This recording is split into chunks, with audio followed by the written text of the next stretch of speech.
லண்டனில் இருக்கிற பொண்ணு குழந்தை வேறு பிறந்திருக்கு. நான் சொல்லிட்டு ஏதாவது இன்ஃப்ளூயன்ஸ் பண்ணோம்னா இவர் டிஸ்டர்பன் பண்ணுறாரு அப்படின்னு நினச்சிருக்கிறாருனால நானும் அந்த பொண்ணுகிட்ட பேசினேன். அது கேட்ட சம்பளமும் கொடுக்க ஒத்துக்கிட்டோம். அதுக்கப்புறம் 3 மாதத்துக்கு அப்புறம் அவருக்கு வேறு ஒரு படம் வந்தது, சிரஞ்சீவி படம் வந்ததுனால, சார் நான் அந்த படத்தை பண்ணிட்டு தான் அதை பண்ண முடியும்னாரு. ஆண்டா சார் ரொம்ப தேங்க்ஸ்ன்னு சொல்லி அதை மாற்றணும். அப்படி தான் அந்த படம் வந்து மாறிச்சு. அதை ரொம்ப சிரமப்பட்டு பண்ணும்போது அந்த கேரக்டருக்கு யார் பண்ணுறது யோசிக்கும்போது எனக்கு சுந்தரனை தவிர வேறு யாரும் யோசிக்கிறது இல்லை. அதே மாதிரி அதனுடைய ஸ்கோப் இந்த படத்தில் ஏன் நான் பேசுறது போர் அடிக்குது அவங்களுக்குலாம், ஏன் பின்னாடி ஒரு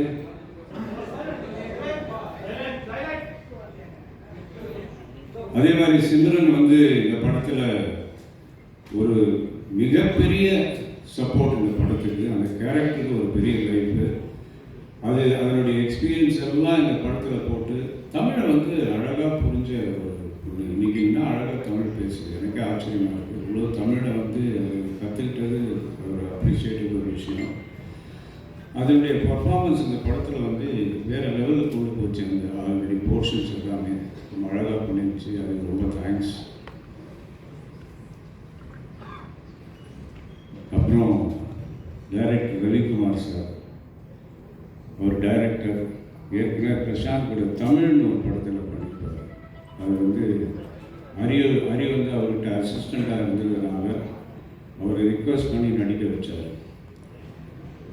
அதுக்கப்புறம் இவர் நான் அந்த கேரக்டருக்கு திங்க் பண்ணப்போ பெரிய டைரக்டர் இவர் வந்து நான் கேட்டால் ஒத்துக்குவாரா இல்லையான்னு ஒரு டவுட் இருந்தது. அதனால் கேட்ட உடனே வந்தார். அதே மாதிரி அவர் போர்ஷன்லாம் எக்ஸ்ட்ராடினரி பெர்ஃபார்மன்ஸ், ஒரு நேச்சுரல் பெர்ஃபார்மன்ஸ், ஒரு ரியலிஸ்டிக்காக அவருடைய டைலாக் டெலிவரி ஆகட்டும், அவருடைய அந்த வாக்கிங் ஸ்டைலு எல்லாமே ரொம்ப நேச்சுரலாக இருந்தது. அவரும் அவருடைய இன்புட்ஸ் நிறைய இருந்தது படத்தில். அவர் கூட நடித்த ஊர்வசி சொல்லவே வேண்டாம், அவரே சொல்லுவார் அடிக்கடி நடிப்பு ராட்சஸ்.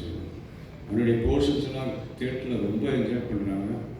கூட வந்து யோகி பாபு, இப்படி பல ஆர்டிஸ்ட், சமுத்திரக்கனி, அவர் வந்து நிறையா படங்கள் வந்து கேரக்டர் ஆர்டிஸ்ட், நெகட்டிவ் ரோல்ஸ் இதெல்லாம் பண்ணால் கூட இந்த படத்தில் ஒரு வித்தியாசமான ரோல் பண்ணார்.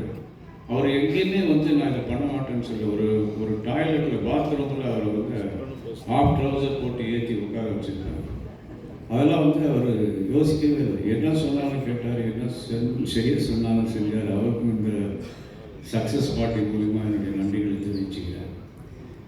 ரவிக்குமார் சாருக்கு என்னுடைய மனமார்ந்த நன்றி. நீங்கள் வந்து இந்த படத்தில் நடித்து இந்த படத்தை வேறு லெவலுக்கு கொண்டு போனதுக்காக நான் உண்மையிலேயே ரொம்ப சந்தோஷப்படுறேன். நன்றி. இன்னும் நிறைய ஆர்டிஸ்ட் இதில் இருக்காங்க, இவ்வளோ ஒருத்தராக சொல்லிகிட்டே போகலாம். பிரசாந்த் என்னதான் சன்னாக இருந்தாலும் மகனாக இருந்தாலும் இந்த படத்தில் வந்து அவருக்கு எந்த படம் நடித்தாலும் டைரக்டர் என்ன சொல்கிறாரோ அதை மட்டும்தான் கேட்பார். தனக்கு ஏதாவது இதை இப்படி பண்ணட்டுமா அப்படி பண்ணட்டுமான்னு இந்த காலத்துக்கு சொன்னதே கிடையாது. நான் கேள்விப்பட்டிருக்கேன். இதே மாதிரி இந்த படத்துலையும் நான் ஜாஸ்தி அவர்கிட்ட போய் இதை பண்ண அது பண்ணணும்னு சொல்லுது. நேச்சுரலாகவே ஒரு பியானோ வாசிங்கன்னா, பிகாஸ் இது பேசிக்கலி பியானோ ட்ரெயின் பாய். அந்த பியானோ வாசிகளாக இருக்கட்டும், அந்த கண்ணு தெரியாத மாதிரி நடிக்கட்டும், எல்லாமே ஒரு செல்ஃப் மோட்டிவேட்டட் ஒரு ஆர்டிஸ்ட், நேச்சுரல் ஆர்டிஸ்ட். அவருடைய ரோலை ரொம்ப அழகாக பண்ணி இந்த படத்துக்கு வந்து ஃபைட் இல்லை, சாங் இல்லைன்ற குறையெல்லாம் இல்லாமல் அவருடைய நடிப்பாற்றலால் இந்த படத்தை மிகப்பெரிய சக்ஸஸ் பண்ணியிருக்காரு. மகனாக இருந்தாலும் அவருக்கு